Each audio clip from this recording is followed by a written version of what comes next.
नमस्कार, आप देख रहे हैं सूरज टाइम्स नाउ। मैं हूं आपके साथ अंशु शर्मा। खबरों की शुरुआत करते हैं। लोकसभा चुनाव से पहले इलेक्शन कमिश्नर अरुण गोयल के इस्तीफे पर एआईएमआईएम चीफ असदुद्दीन ओवैसी ने प्रतिक्रिया दी है। असदुद्दीन ओवैसी का कहना है, ये बहुत चौंकाने वाली बात है जब भारत का चुनाव आयोग 13 मार्च के बाद किसी भी दिन कार्यक्रम की घोषणा कर सकता है।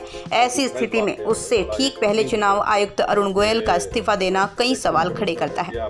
ओवैसी ने कहा, मैंने संसद में कहा था सरकार सुप्रीम कोर्ट के खिलाफ जाकर मुख्य चुनाव आयुक्त और चुनाव आयुक्तों की नियुक्ति का तरीका बदल रही है। इससे अगर इन्हें नियुक्त करने वाले 3 लोगों में से 2 सरकार के हैं तो जाहिर सी बात है सरकार अपने लोगों को ही रखेगी। अरुण गोयल या सरकार को इसका कारण बताना चाहिए कि चुनाव से ठीक पहले ऐसा क्यों हुआ। सुनिए ओवैसी ने क्या कहा। बिल लाया गया था, ताज्जुबखेज वाकया है, बड़ा ही शॉकिंग है कि इलेक्शन कमीशन ऑफ इंडिया अपना शेड्यूल जारी करने वाला है 13 तारीख के बाद कभी भी, और उससे चंद दिन पहले इलेक्शन कमिश्नर साहब गोयल साहब अपना इस्तीफ़ा पेश करते हैं। तो इस पर नहीं मालूम क्या वजह है, क्यों उन्होंने इस्तीफ़ा दिया। और हमने मजलिस ने शुरू में ही हमने पार्लियामेंट में जब बिल लाया गया था चीफ इलेक्शन कमिश्नर के अपॉइंटमेंट का और इलेक्शन कमिश्नर के अपॉइंटमेंट का, मैंने खुलकर कहा था कि ये गलत तरीके से सुप्रीम कोर्ट के एक फैसले के खिलाफ जाकर हुकूमत चीफ इलेक्शन कमिश्नर और इलेक्शन कमिश्नर को अपॉइंट कर रही है। यानी एक तो प्राइम मिनिस्टर होंगे उसमें, और दूसरी कमेटी के मेंबर होंगे एक मिनिस्टर, और तीसरे जो है लीडर ऑपोजिशन होंगे। तो यानी आप 2 हुकूमत की तरफ जब होंगे तो जाहिर हुकूमत अपने ही पसंद के लोगों को वहाँ पर election commissioner chief election commissioner बनाएगी। जो सर्च कमेटी है, सर्च कमेटी में भी पूरा मेंबर ज़्यादा हुकूमत के हैं। तो ये बड़ा ही गलत कानून उन्होंने पास किया है। मोदी हुकूमत ने चीफ इलेक्शन कमिश्नर और इलेक्शन कमिश्नर का अपॉइंटमेंट जो किया जा रहा है, जो सुप्रीम कोर्ट के हालिया फैसले के खिलाफ है। सुप्रीम कोर्ट ने कहा था कि उस कमेटी में इस तरह से हुकूमत की मेजॉरिटी नहीं होनी चाहिए, क्योंकि इलेक्शन फ्री एंड फेयर होना चाहिए। और उसके लिए बहुत ज़रूरी है कि जो अपॉइंटमेंट होता है वो भी आवाम को नज़र आए कि भाई ये न्यूट्रल लोगों को अपॉइंट किया जा रहा है जो इलेक्शन को फ्री एंड फेयर भी कराएंगे। तो खैर मोदी हुकूमत अपने गुरूर और तकब्बुर की हमेशा मुजाहरे करती आ रही है, और उनके पास 300 MP हैं, तो वो समझ रहे हैं कि वो सुप्रीम कोर्ट के फैसले के खिलाफ जाएंगे, मनमानी करेंगे।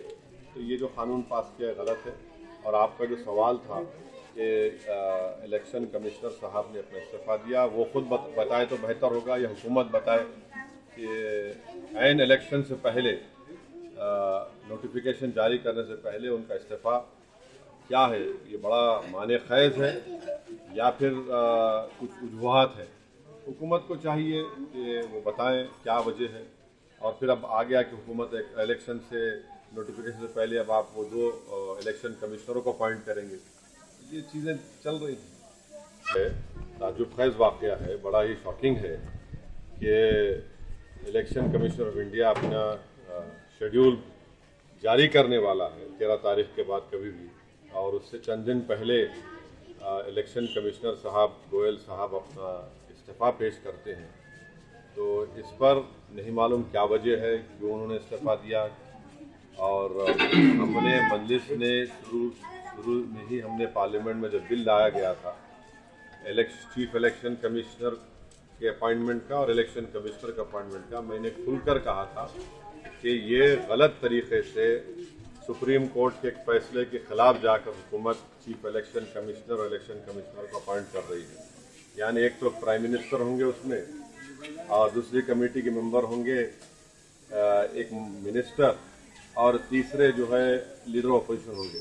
तो यानी आप 2 हुकूमत की तरफ जब होंगे तो जाहिर हुकूमत अपने ही पसंद के लोगों को वहाँ पर election commissioner chief election commissioner बनाएगी। जो सर्च कमेटी है, सर्च कमेटी में भी पूरा मेंबर ज़्यादा हुकूमत के हैं। तो ये बड़ा ही गलत कानून उन्होंने पास किया है। मोदी हुकूमत ने चीफ इलेक्शन कमिश्नर और इलेक्शन कमिश्नर का अपॉइंटमेंट जो किया जा रहा है, जो सुप्रीम कोर्ट के हालिया फैसले के खिलाफ है। सुप्रीम कोर्ट ने कहा था कि उस कमेटी में इस तरह से हुकूमत की मेजॉरिटी नहीं होनी चाहिए, क्योंकि इलेक्शन फ्री एंड फेयर होना चाहिए।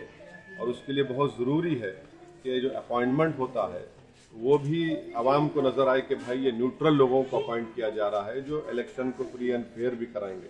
तो खैर मोदी हुकूमत अपने गुरूर और तकब्बुर की हमेशा मुजाहरे करती आ रही है और उनके पास 300 MP हैं, तो वो समझ रहे हैं कि वो सुप्रीम कोर्ट के फैसले के खिलाफ जाएंगे, मनमानी करेंगे।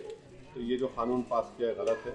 और आपका जो सवाल था कि इलेक्शन कमिश्नर साहब ने अपना इस्तीफ़ा दिया, वो खुद बताए तो बेहतर होगा, या हुकूमत बताए कि ऐन इलेक्शन से पहले नोटिफिकेशन जारी करने से पहले उनका इस्तीफ़ा क्या है, ये बड़ा माने खैज़ है या फिर कुछ वजूहात है। हुकूमत को चाहिए कि वो बताएं क्या वजह है, और फिर अब आ गया कि हुकूमत एक इलेक्शन से नोटिफिकेशन से पहले अब आप वो 2 इलेक्शन कमिश्नरों को अपॉइंट करेंगे। ये चीज़ें चल रही हैं। तो ये थी फिलहाल की कुछ खास खबरें। बाकी की खबरों के लिए देखते रहिए सूरज टाइम्स नाउ। नमस्कार।